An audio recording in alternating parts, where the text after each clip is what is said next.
The hidden letter. When Eleanor Grant turned 72, she decided to sell her family's old farmhouse in Maine. It was the place where generations had lived, loved, and left behind too many ghosts. But as she packed her late husband's belongings, she found an envelope sealed with red wax hidden beneath the floorboard. The handwriting on the front made her heart stop. It was her husband's, dated 1964, 10 years before they met. She hesitated before breaking the seal, unaware that inside was a truth buried for nearly half a century. A letter never meant to be found. A confession that would rewrite everything she believed about her marriage, her family, and herself. Because sometimes the past doesn't rest quietly. It waits patiently to be read. Stay with us until the end. The last line of this letter will change the way you see love and betrayal forever. Subscribe to Forbidden Family Truths before you forget. It costs nothing, but it keeps real stories like this alive. The House of Whispers. Eleanor moved through the empty farmhouse, her cane tapping softly against the old pine floors. Each creak sounded like a memory. The walls still smelled faintly of cedar and candle smoke, her husband Robert's scent. She opened drawers, folded old linens, and boxed up books. The house had stood for 120 years, surviving storms and births and funerals. But now, for the first time, it felt hollow. When she knelt to pack a trunk near the fireplace, she noticed a loose floorboard. Beneath it, tucked between beams, was a yellowed envelope sealed in wax. Her name wasn't on it, only the word "to her." Her fingers trembled. The wax was cracked with age, but the handwriting was unmistakable. Robert Grant. Why would her husband hide a letter like this? And who was her? She turned it over, sensing the pulse of a secret waiting to breathe again. The opening Eleanor sat at the kitchen table, the afternoon light turning everything gold and heavy. For a long time, she just stared at the envelope. Then, with a single breath, she slid her finger beneath the seal. The sound it made, that tiny rip, felt like opening a wound. The paper inside was fragile, almost translucent. She unfolded it slowly, reading her husband's words written 50 years ago. "To the one I never stopped thinking about, I promised myself I would bury this, but love doesn't stay buried." Eleanor blinked, her throat tightening. Her husband was writing to someone else. Her heart whispered the question her mind didn't want to form. Was there another woman? The first confession. "We met by accident," the letter continued. "In the spring of '64, before the war, you were wearing blue, the kind of blue that makes the sky jealous." Eleanor's eyes stung. She had never known this Robert, the poet, the dreamer. "I told myself it was nothing. But when I left for Vietnam, I wrote to you every week. You never replied, and I thought you'd forgotten me." He wrote of battles, not only on foreign soil, but within himself, between duty and desire, between silence and truth. "When I came home, I found you gone. Married," they said. "I swore I'd move on. But when I met Eleanor years later, I saw your eyes in hers." Eleanor dropped the letter. The room spun. Her husband had fallen in love with her because she reminded him of another woman. Tears blurred her vision as she whispered, "Who were you, and why did you haunt him for so long?" The name in the margins. Eleanor turned the page and saw a name scribbled faintly in the margin. Clara. The ink was faded, but the emotion behind it wasn't. She searched through Robert's old photo albums, heart pounding, and then she found her, a young woman with soft curls and eyes that mirrored her own. Clara. There was something uncanny in their resemblance, almost like looking at herself decades younger, but not quite.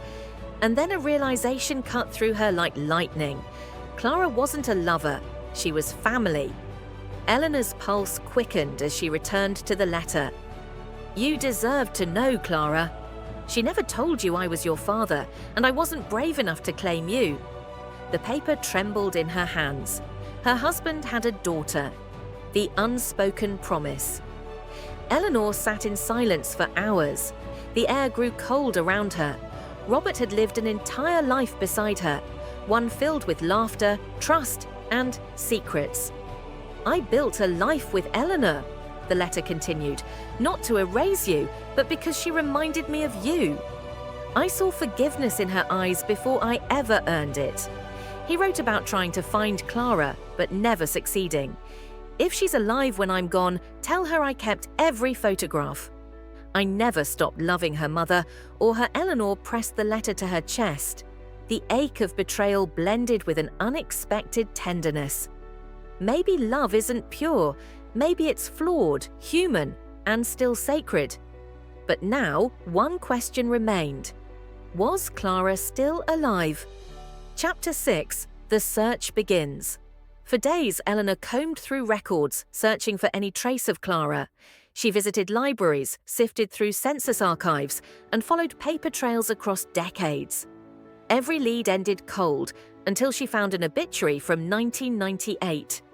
Clara Matthews, survived by her daughter, Lily Matthews. Lily. Eleanor whispered the name as if it was sacred. If the timelines were right, Lily would be in her 40s now, the same age Clara had been in that photo. She dialed every Matthews in the state, her voice trembling each time she said, "I'm looking for Lily Matthews." It's about her mother.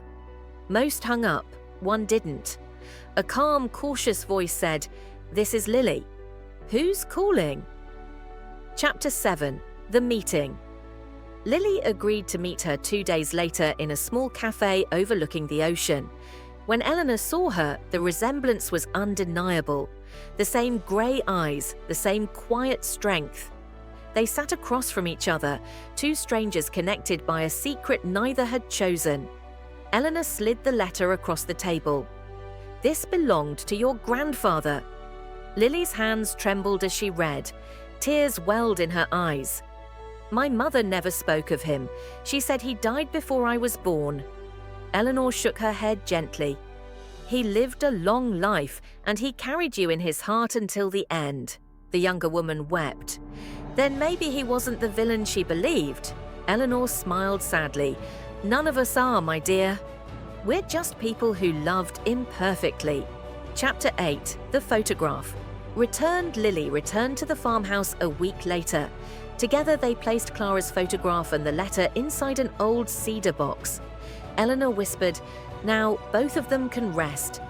As they sealed the box and buried it beneath the oak tree in the backyard, the wind stirred, gentle, forgiving. "Some stories are meant to be told," Lily said softly, "even the ones that hurt." Eleanor nodded, "Especially those." For the first time in years, she felt her husband's presence, not haunting her, but thanking her. Chapter 9.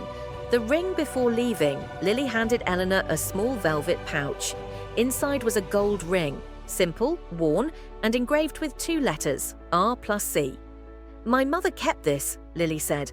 "I think he wanted you to have it." Eleanor closed her eyes. The metal was warm in her palm. It felt like both a confession and a blessing. She slipped it on her finger beside her wedding band. "I'll wear them both," she whispered, "because love isn't about ownership, it's about remembrance." Chapter 10. The last letter. Months later, Eleanor wrote her own letter, addressed to her. Inside, she placed Robert's confession, her own reflections, and a message for whoever found it next. "If you're reading this, know that truth isn't meant to destroy. It's meant to free. We spend our lives locking away what hurts us, but it's the unlocking that makes us whole." She sealed the envelope and placed it under the same floorboard where she'd found the first one. Then she whispered, "Now it's your turn to rest, Robert." Outside, the wind carried the scent of spring, new, forgiving, eternal.